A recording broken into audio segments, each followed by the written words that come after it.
चलो भाई, lecture number 30। इसमें सिर्फ एक क्वेश्चन डिस्कस करने वाले हैं जो है हमारा, तो ऐसे ही आ जाए, जो है आपका question number 4 of study material. Question number registration नहीं, क्वेश्चन नंबर है। इसमें एक मिस्टर पुरोहित है भाई। पहले क्वेश्चन पढ़ ही नहीं रहे हैं। जब भी इन्वेस्टमेंट का डेट से रिलेटेड कोई क्वेश्चन होगा, आप ये अकाउंट बनाते हो, वर्किंग नोट बनाते हो, उसके एडिशनली अगर क्वेश्चन सही करना है, ये एक बनाओ। ये क्या है? टाइमलाइन है सर। ये क्या है? Time line. तो ये बनाना जरूरी है, इससे क्वेश्चन में ना गलती नहीं होगी। आप सारे क्वेश्चन को एक फ्लो चार्ट फॉर्म में लिख लोगे, नहीं तो क्वेश्चन में आप कुछ ना कुछ भूल जाओगे, फिर नंबर कटेंगे और आपको टेंशन होगी पेपर में। ठीक है, इसमें 2-3 मिनट लगेंगे, थोड़ा टाइम एक्स्ट्रा लगेगा, बट क्वेश्चन गलत नहीं होगा। तो आपने क्या किया, आप क्वेश्चन पढ़ोगे, आपको ओपनिंग बैलेंस पता चलेगा कि ये है, तो आप लिख लोगे कि ये ओपनिंग है। उसके बाद अगर कोई परचेज की एंट्री आई है वो लिख दो, सेल की एंट्री आई है वो लिखो, फिर से परचेज हुआ, फिर से सेल हुआ, फिर एंड हो गया ईयर का। इसके बीच में आप जो ड्यू डेट्स हैं, ये जो येलो में मार्क की हुई है डी डील करके, ये ड्यू डेट्स आपने लिख ली। यहाँ पे ड्यू डेट्स इस क्वेश्चन में थी 30 सितंबर एंड एंड ऑफ ईयर 31 मार्च। तो आपने 30 सितंबर लिखा, 31 मार्च लिखा, और ये जो ओपनिंग बैलेंस था इससे पहले भी ड्यू डेट आई होगी तो उसको भी मेंशन किया। Why did we mention this? Because अभी ये तो एंड ऑफ फाइनेंशियल ईयर ही थी, तो यहाँ पे कुछ इंटरेस्ट की अमाउंट एक्रू नहीं हुई। बट मान लो ये ना होती तो यहाँ पे भी ओपनिंग बैलेंस में भी इंटरेस्ट को एडजस्ट करना पड़ता ना, तो इसलिए यहाँ भी लिखना है, हर जगह लिखना है। तो बेसिकली 3 ड्यू डेट्स आ रही हैं, बाकी जो भी एंट्री हो रही है वो लिख दी। सर ड्यू डेट को लिखने की क्या जरूरत थी बीच में? पहले तो जब भी इंटरेस्ट कैलकुलेट करोगे वो करोगे last due date to current action. दूसरी बात, ड्यू डेट के टाइम पे इंटरेस्ट मिलेगा तो बैंक की एंट्री चलेगी, इंटरेस्ट मिलेगा नेट होल्डिंग पे मिलेगा, और उसकी फिर एंट्री डालेंगे, bank account debit to interest. तो वो एंट्री करनी है तो इसलिए लिखना है। ऑलराइट, क्वेश्चन फेयरली सिंपल है, क्वेश्चन में कुछ ऐसा नहीं है। आपने क्वेश्चन की सारी एंट्रीज लिख ली। आपने पहले तो क्वेश्चन में बताया कि ये डिटेल बताते हैं 8% डिबेंचर है, 100 रुपए का डिबेंचर है, held as current assets whatever. ये फिर ओपनिंग बैलेंस दिया है, सब एक्स इंटरेस्ट पे है, इस पे ओपनिंग बैलेंस दिया है, नॉमिनल वैल्यू दिया है और कॉस्ट दे दिया। चलो सर आपने लिख दिया ओपनिंग बैलेंस, कॉस्ट, ठीक है। उसके बाद यहाँ पे परचेज दिया है एक्स इंटरेस्ट, फिर सेल दिया है एक्स इंटरेस्ट, फिर से परचेज एक्स इंटरेस्ट और सेल दिया एक्स इंटरेस्ट। उसके बाद ड्यू डेट्स बता दी अपने को 30 और 31 मार्च। फिर मिस्टर पुरोहित ने भाई कितने में अपने को एंड ऑफ फाइनेंशियल ईयर बता दिया।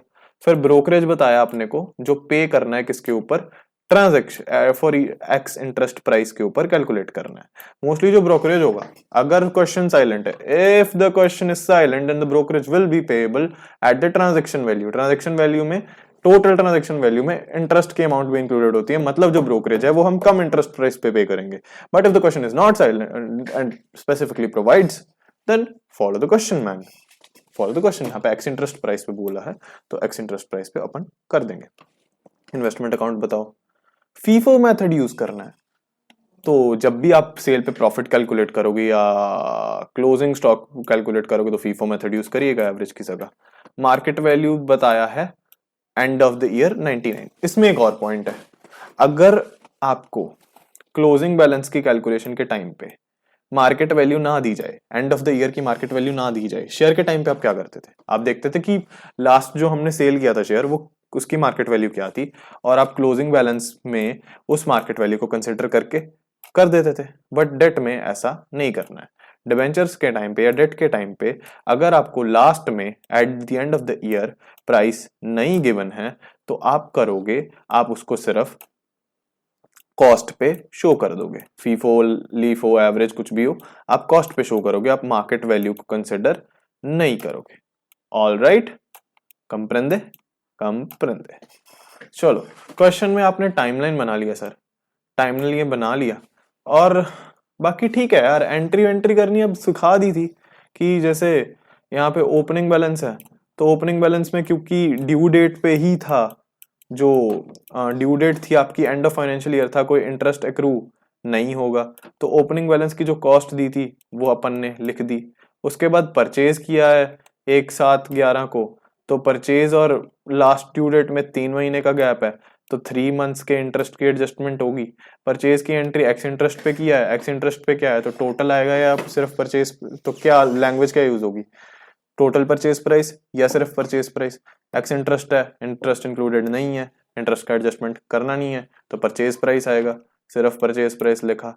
लिखा, ब्रोकरेज ऐड किया, एक्स इंटरेस्ट प्राइस पे ब्रोकरेज लगाना है, क्वेश्चन ने बोला वो किया, लगाया, इंटरेस्ट कैलकुलेट किया 3 मंथ्स का जो फ्लो चार्ट से अपने को पता चला, फिर सारा कुछ क्वेश्चन में यहाँ पे लिख दिया, टू बैंक ये इंटरेस्ट लिखा, कॉस्ट लिखा। सिमिलरली सेल होगी जब, उसके बाद क्या है, फ्लो चार्ट में देखोगे, अच्छा ड्यू डेट आ गया सेल से पहले, चलो सर नेट होल्डिंग कितनी है आपकी, ये 2 चीजें हैं, तो 1,30,000 की फेस वैल्यू के आपके उस डिबेंचर्स है, उसके ऊपर आप इंटरेस्ट कैलकुलेट करोगे, ये नेट होल्डिंग थी, और इंटरेस्ट बोलोगे, इंटरेस्ट आ जाएगा।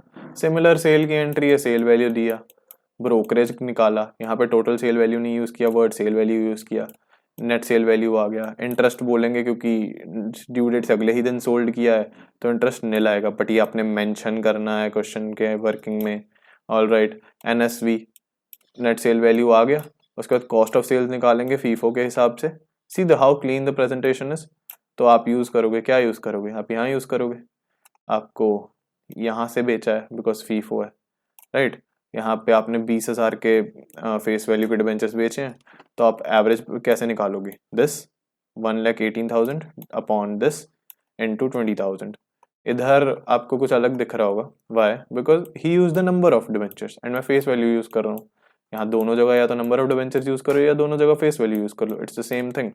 उसके बाद आपका प्रॉफिट आ जाएगा, आप मेंशन कर दोगे। अगले परचेज सेल के पॉइंट भी सिमिलर है, उसके बाद वो हो जाएगा, फिर आप लास्ट डे को इंटरेस्ट की एडजस्टमेंट कर दोगे क्योंकि ड्यू डेट है, फिर क्लोजिंग बैलेंस होगा। तो बेसिकली आंसर इधर सेम आएगा, चाहे आप एवरेज यूज करो चाहे फीफो यूज करो, डिफरेंस आएगा वर्किंग नोट में। वर्किंग नोट में आप कैसे बनाओगे, क्लोजिंग बैलेंस लिखोगे, नेट देखोगे कि 950 डिबेंचर्स का है, उसको लिखोगे कॉस्ट फीफो, ओपनिंग में 800 डिबेंचर्स थे, उसकी एवरेज करके कॉस्ट निकालोगे, परचेज ऑफ 100 परचेज ऑफ 50 अलग कॉस्ट, फिर उसको मार्केट वैल्यू से टोटल में कंपेयर करोगे जो अपने को 99 दी है और उसको लोअर पे शो कर दोगे, राइट। ये वही पॉइंट है कि अगर मार्केट प्राइस एंड पे नहीं दी है तो आप कॉस्ट पे ले लो, और एंड पे दी है तो lower of both the cost and market value. So basically ये इसका प्रेजेंटेशन है, बस। Thank you.